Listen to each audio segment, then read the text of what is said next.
Tracey L. Fisher. Welcome to a Reentry Point of View. I'm here with my good friend, OG Law. Welcome. Yo, Mr. Fisher. Man, I'm doing great. This gentleman here is an honor to have him on my show.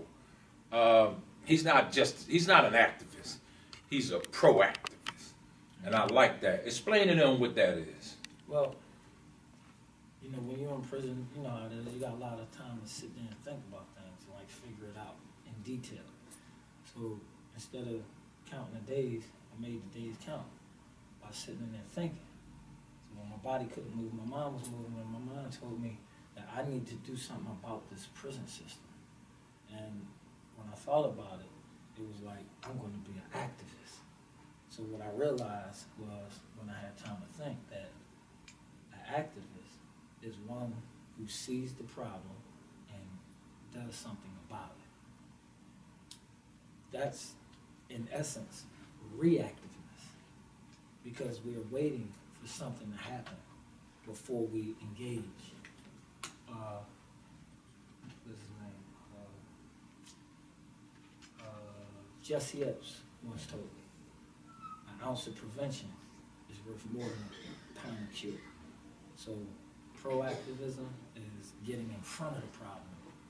You know how we do in boxing, we see it coming, Absolutely. we move our head out the way. So we avoid problems instead of dealing with problems. So that's where proactivism had to die. Activism had to die. Right. So that proactivism could live. Anything that isn't growing is dead.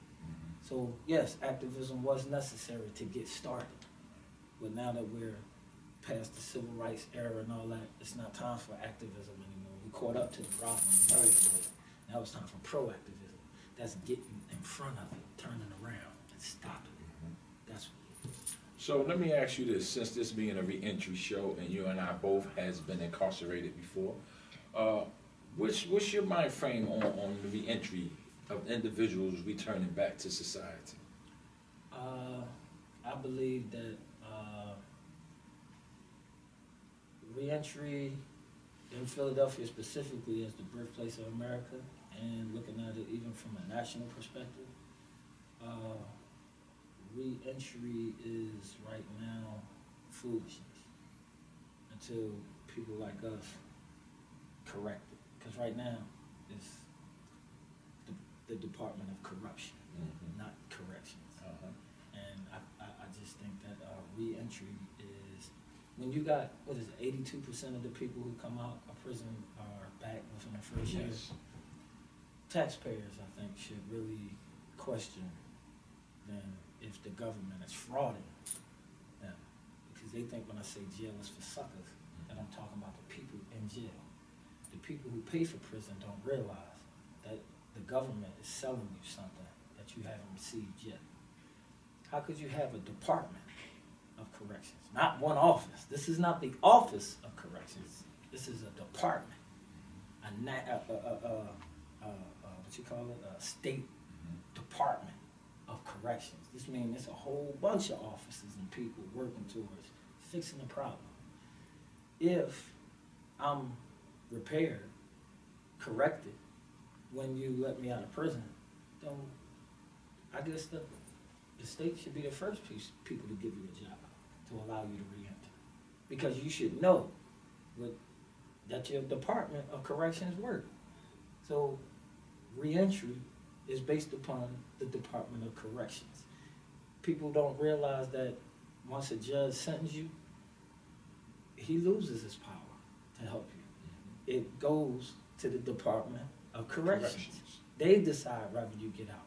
They the ones in control of the parole board and things of that nature. So, in my opinion, reentry is a fraud from a governmental perspective right now, because it's designed for you to fail. You've been to the halfway house. Absolutely. It's worse in the halfway house than it is on the street, because in the halfway house, you got idle time. They don't allow you to grow. Until we really identify the problems inside these halfway houses and inside the prisons and the parole board, reentry is really just a word. And I can tell by, like myself, and when a soldier running the soldiers on the battlefield. Yes, sir. So if I got shots being fired at me and you up in the office somewhere telling me you was on the field with me. I didn't run into you on the field. Right. You understand? But I run into you on the field. So, and I feel your passion about what you're speaking about because it's the truth. Yes. What saddens you right now, the state of our young youth?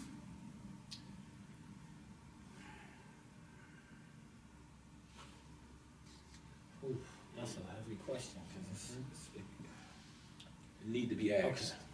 What saddens me today about our young youth is one. I'll give you one thing I can think of that's coming to my head is the fact that they're the smartest, fastest generation, technically, but our young people don't appear to have common sense.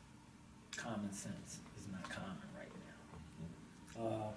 I think it has to do with, regardless of what one counselor could tell you, what one teacher could tell you, I believe that the youth look at the society around them and feel, damned if I do, damned if I don't.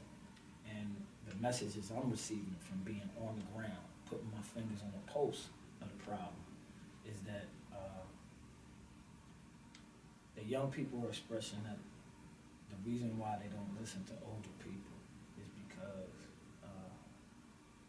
we weren't there when they were young, really going through the problems, so they feel like they raised themselves. If you look at the movie The Cage, you'll kind of see, I was trying to talk to my 5-year-old son in the movie, and he called me a sperm donor, and that's when I had to sit back and think. So there was a respect gap, which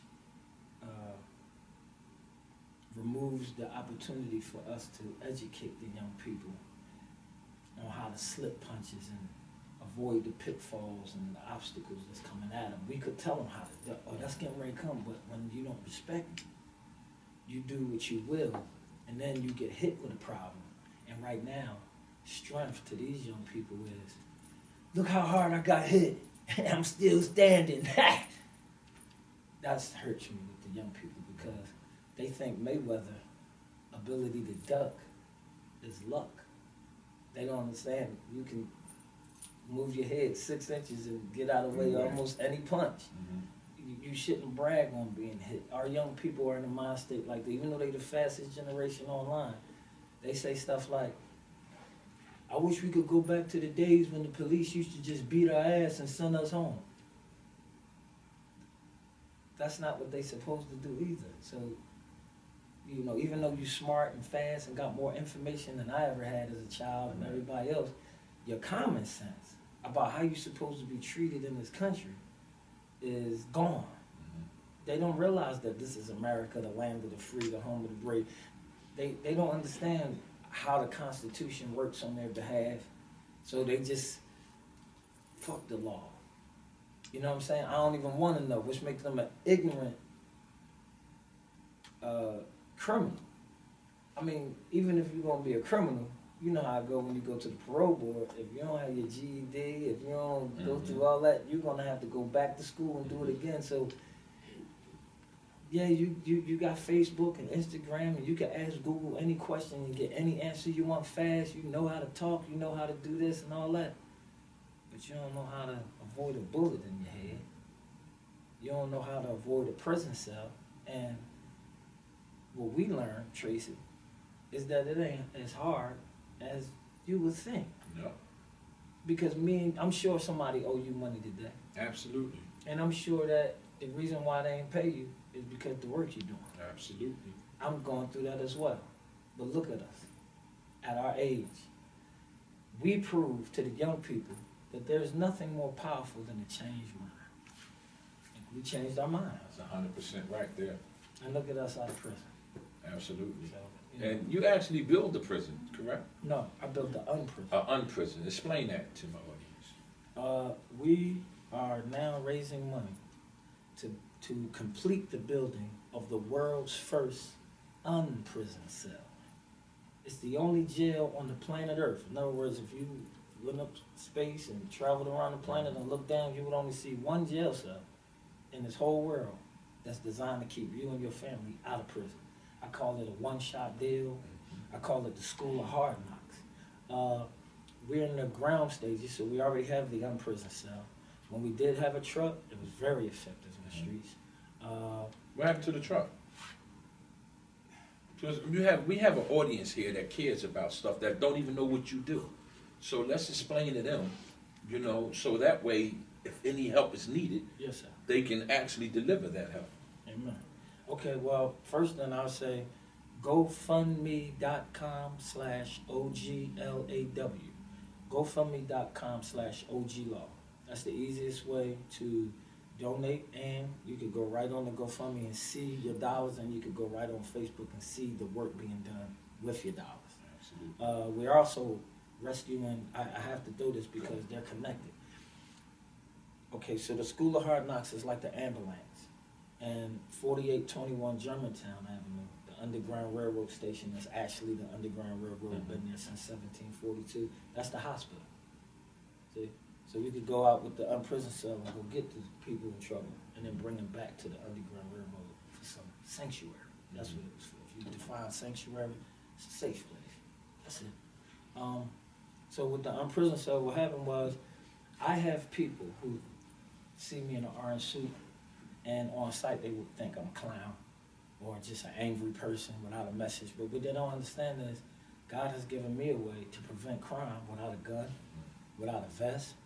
Because when a criminal or a person, I can't even say a criminal, when a person gets so desperate that they decide to commit a crime to get themselves out of poverty, right? Most of them really don't want to go to jail or get caught. So we already looking for the police and trying to find a way to avoid them, right? You hide behind a wall, you behind a car, hit it, hold on for a second, the cops just drove by, you know how we do, right?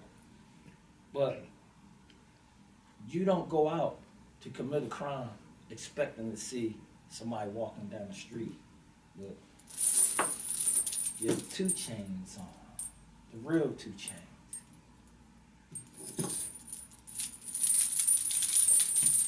Where do that take you, Mr. Fisher? Jail, guard keys, all that, handcuffs, slavery, all that. If you got pushed to the point of desperation, and you saw me walking down the street versus the officer that you was already expecting to be there, that you ducking from, and you just happened to walk into me instead of the officer, would the victim have a 50-50 chance of not getting robbed or whatever just because you saw the suit on your way to commit a crime? Because that was the end result of that crime. As far as I'm concerned, if I'm about to commit a crime and I see this suit right here with them chains, that's my conscience walking by me. That's what that is. That's showing me and telling me the moment I commit that act is a 99.9% chance, either that or the graveyard. And if you're lucky, it's that. Yes. It's going to happen. So just seeing that right there literally would deter me from wanting to commit that crime. So absolutely.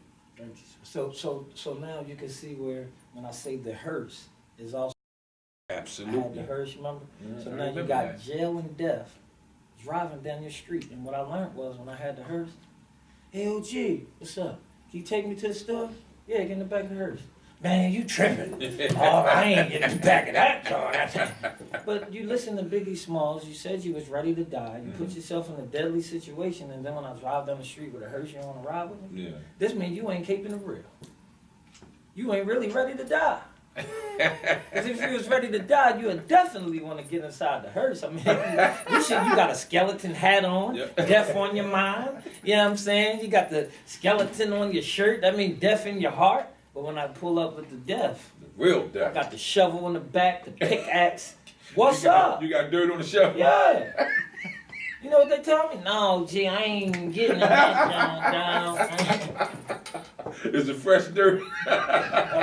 Like you just dug something up? Listen, that leads us into our Bury the Hate movement. Absolutely. So yes, it's fresh dirt on the shovel because we digging ditches, right? To bury the hate. Not bury the hater.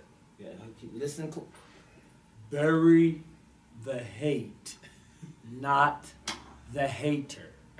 Spiritually, the fight is not against flesh and blood. Teach. So burying the hater, which you'll find out, because me and Tracey, you look at our hands, you can see we put work in. You bury the hater, and the spirit that the hater had in him is going to jump out of him and jump into somebody else. And then you got to try to bury another hater. What you'll find trying to kill demons with your bare hands is you're going to end up with a life sentence. And the demon's still going to be running around because you can't kill demons with your bare hands. The fight is not against flesh and blood. It's against principalities. It's against powers and spiritual wickedness in high places. Absolutely. Because of that, that's why I deal with my program the way I do. Mm-hmm. You will look at me and get a physical thought that will dip into your subconscious mind and take you back to a place, to the worst place that you've ever been. You know what I'm saying? And it'll make you think about what's worse. For instance, a death sentence might seem bad until you got a life sentence in prison. Because a life sentence is nothing but a death sentence in slow motion. That's all it is. You know what I'm Walking around in your casket. And that's true. That's all it is. Let me ask you this, with the wake of the district attorney situation, Seth Williams. Everybody has a lot of opinions on it. I myself have my own opinion on it as well. How do you see it? I think that after he go to prison, you should make him be the DA again. He'll have a better understanding. He'll be the perfect guy. Absolutely. I wouldn't even give him a long time. I would, because I know what prison do to somebody, I wouldn't even want to destroy him with too many years. I would just want him to have enough time. Because it's like wife swap, except that it's life swap. Yep. We should do that show, Trace. Yep. Let's do the life swap. Seth?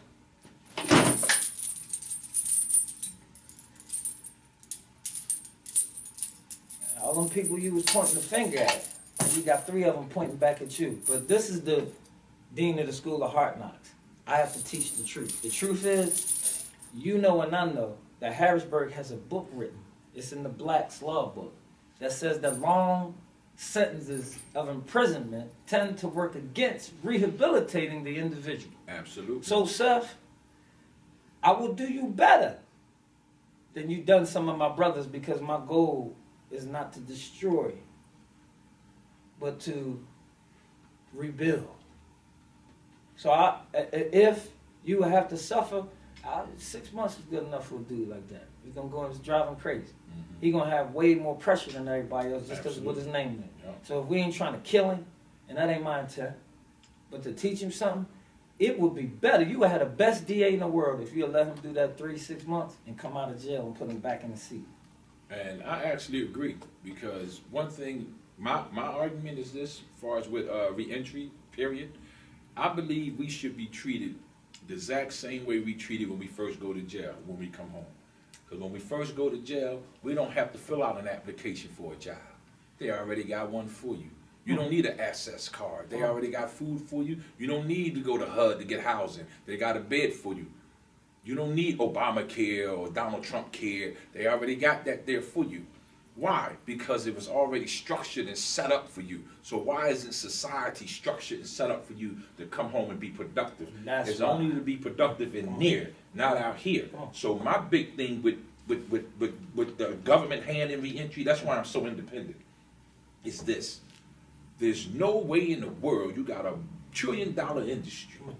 We being sold on Wall Street like orange juice and gold. Instead of canned goods, man goods. Exactly, right? Same Warehouses barcode. and everything, right? Same barcode now, on your wristband. How can you be the director of that type of program, okay? And then say, here's a program right here that helps people to get out and stay out. If my program is successful, then yours is not. Exactly. So then you're losing money. So how can the government have a hand in making the laws, have a hand in locking you up, right, and then housing you, and then rehabilitating you, which is none, right, and then say, now go home and be responsible, but for all the time you was locked up, they never gave you any responsibility. Let me ask you this. Yes, sir. How do you feel about the government hand in reentry? Double jeopardy. Meaning? I feel like conflict of interest. I feel like if it was any other business except for modern day slaves, that they will automatically engage. You can't do that. You got the same lawyer I have. That's conflict of interest. You understand what I'm saying to you? Absolutely. So for the government to lock people up and free people is conflict of interest. We gotta pay attention to what's going on. Public defender. Who do you defend? The public, Absolutely. right? Yep.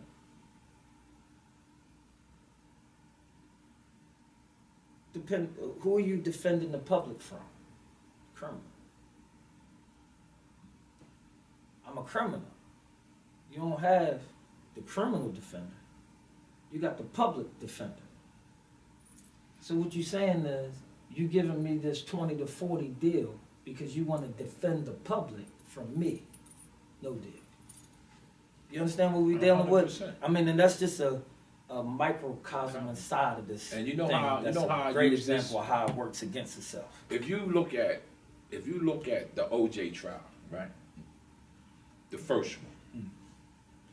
And the reason he was able to beat that trial was because he was able to get an even playing field. Meaning this. He was able to match lawyer for lawyer and expert for expert. Okay? Now, had he just been O.J., Ornthorpe Simpson, the janitor, so forth and so on, he would have been done. But he showed me something then, even though I wasn't spiritually awakened at the time, but I still recognized, like, oh, same thing with reentry. When you have a $1 trillion business and they put $100 million into reentry, that's nothing. That's like a grain of sand on a beach. Though both of them cases, though, that you said got something in common that's not being mentioned. O.J. Simpson's lawyers fought utilizing the Constitution law, Absolutely. not the state law. Absolutely. And with a lot of our brothers and sisters, and when I say brothers and sisters, I'm coming from a godly perspective. I'm judging the heart, Okay. not the color of your skin. But that's why a lot of brothers and sisters end up in prison, because they don't understand Constitution law is above state law, because no state law can abridge the Constitution. But that's why they threw the Patriot Act in there. Absolutely. And See, they couldn't find a way to circumvent the Constitution, except for they had to create a catastrophe of fear. All right, tear the towers down, it's going to lose fear. Now everybody sign up for this Patriot Act, which is the only document that right now is abridging the Constitution. If the people who understood the Constitution would make the Constitution live up to its name and say, G-Law, you back in the Constitution? I'm back in the best thing we got that could keep us alive right now until we write something new. Absolutely. I gotta be a realist. And give us your contact information. Email glawmovement@gmail.com. GLAW movement@gmail.com. Facebook OG space LAW, no dash, OG space LAW. Instagram OG_law1. Twitter is OG Law. And the phone number, if you have an emergency, 267-905-7410. I work the same hours the devil do. That means you could call me any time. And there you have it. I'm Tracey L. Fisher. This is a Reentry Point of View. My guest, OG Law. Thank you. Thank you for having me, sir.